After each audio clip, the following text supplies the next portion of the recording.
Tjena! Ny söndag, ny bok Stickability av Greg S. Reed. Och det här är en riktigt skön läsning tycker jag. Riktigt bra bok. Och den är väldigt lättläst. Dels är det inte så oerhört mycket text. Eller det är väl klart det är mycket text, men inte sådär överdrivet liten och massiv. Den är uppbyggd så att de flesta verktygen som han presenterar i den här boken är berättade i historier. Först när de presenterar han väl verktyget ungefär, och sen visar han i en historia hur användbart det var för de personerna. För att de skulle lyckas med det de höll på med, eller det de försökte åstadkomma. Och jag tror den röda tråden i den här boken, som sagt Stickability, är ju att vad som än händer egentligen, att man inte ger upp. Man fortsätter mot sitt mål, även fast folk, hinder, vad du än stöter på i vägen, så ger de inte upp. De fortsätter att kämpa mot sitt mål. Och det är så att vägra låta sig besegras är svårt idag. Och det har väl i och för sig alltid varit svårt, så det är väl ingen lättare förut än vad det är idag. Men det är avgörande. För det är därför det kanske bara finns en Edison och så många medelmåttiga människor. För medelmänniskan ger upp efter 3 försök som inte lyckas. Efter 3 misslyckade försök så ger man upp. Men alla som åstadkommer någonting. Om du kollar Walt Disney, Steve Jobs. Vet du att Steve Jobs var kickad från Apple, från sitt eget bolag. Och Walt Disney var väl tillsagd att han inte ens kunde skriva eller rita. Och om du följer alla stora som har gjort någonting, som har åstadkommit något stort, så har du säkert, de har gått bankrutt, de har förlorat företag, men de ger sig aldrig, för de vet att de är på rätt väg, de vet att de har i sig, de vet att de kommer åstadkomma något stort. Kolla på Edison, som sagt, som jag sa, tusentals försök för att göra en glödlampa, för att komma på den idén.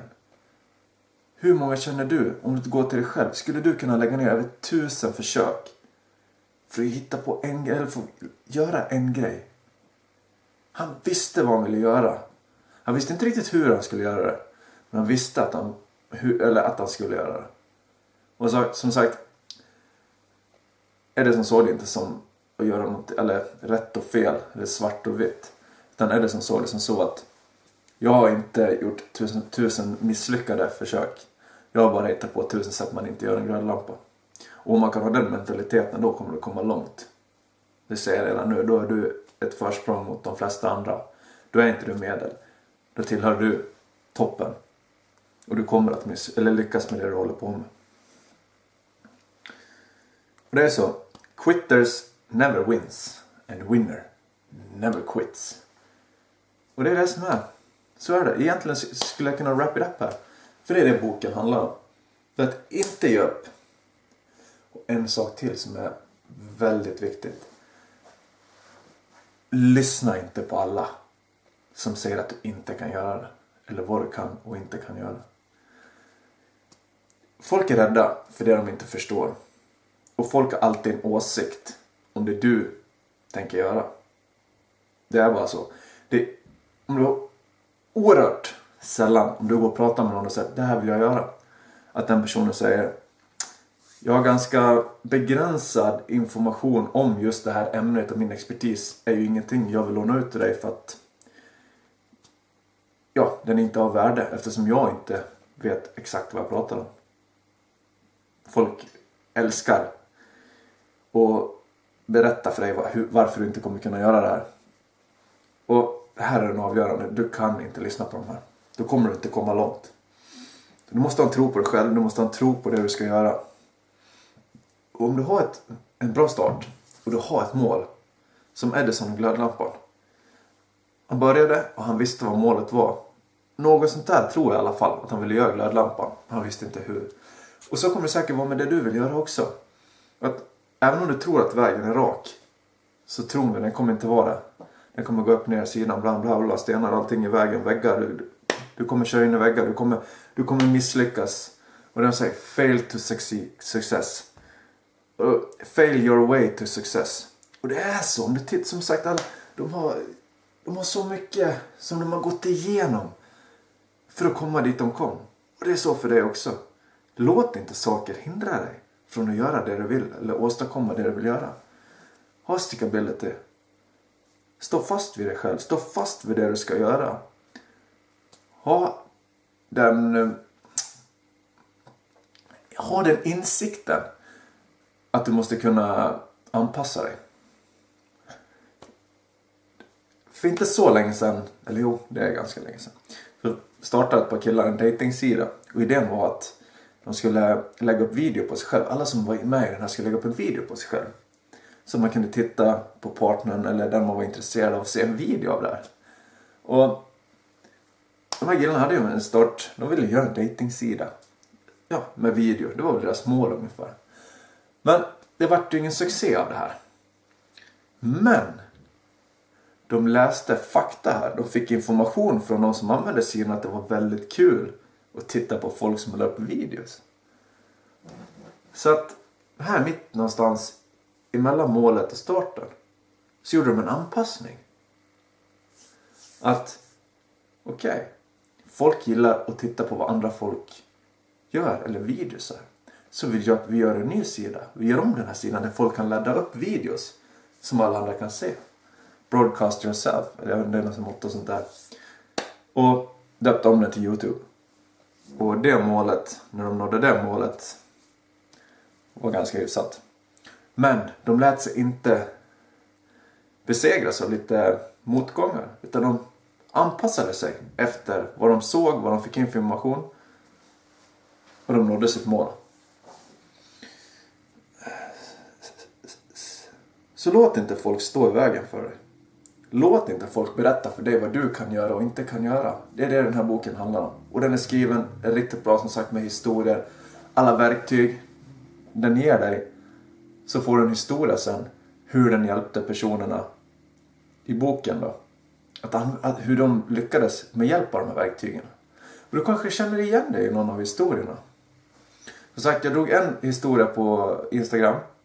Så den finns ju där om spindelapan. För mig är det favoriten, den här boken. Jag tycker efter den var helt suverän. Och det finns också en annan. Och det är i Atacama-öknen, tror det heter så. Atacama Desert, någonting sånt. I Chile så hände det ett stort gruvras. Och 30 gruvarbetare varit instängda. Jag tror till och med de har gjort en film om den här. Jag tror att det var 30 gruvarbetare. Och du kan ju tänka dig själv. Sätt dig in i det. Du sitter fast nere i en gruva. Helt instängd. Med 30 personer. Det är mörkt. Du ser säkert inte särskilt mycket. Kallt. Och du är instängd. Djupt ner i marken. Du har ingen aning om du ens kommer att överleva.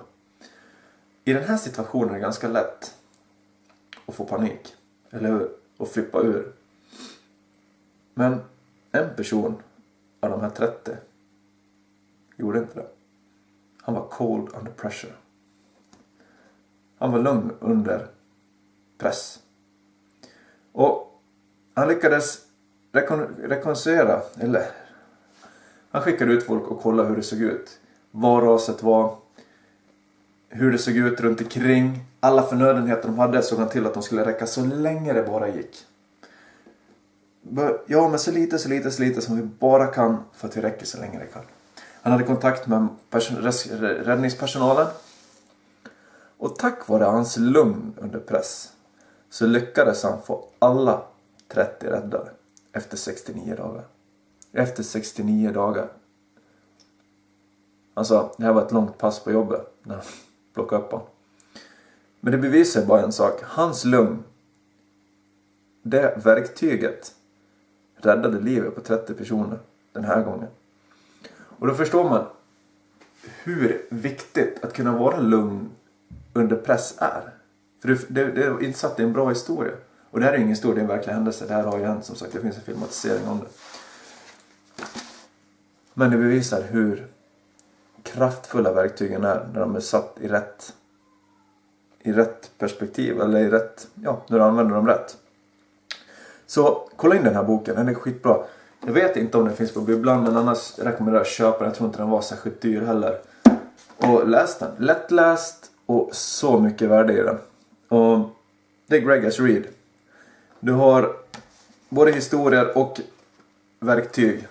6 Ghost of Fear finns med i den här. 6 rädslor som kan dominera och stå i vägen för oss. Det finns 3 stycken saker du måste inneha för att lyckas. De 3 sakerna är att du måste gå ihop med andra människor. Helt omöjligt om folk hatar dig bakom ryggen eller att du är en person som är svår att tycka om. Väldigt svårt att lyckas då. Det finns folk som gör det, men det är väldigt mycket svårare. Du kan inte ge upp.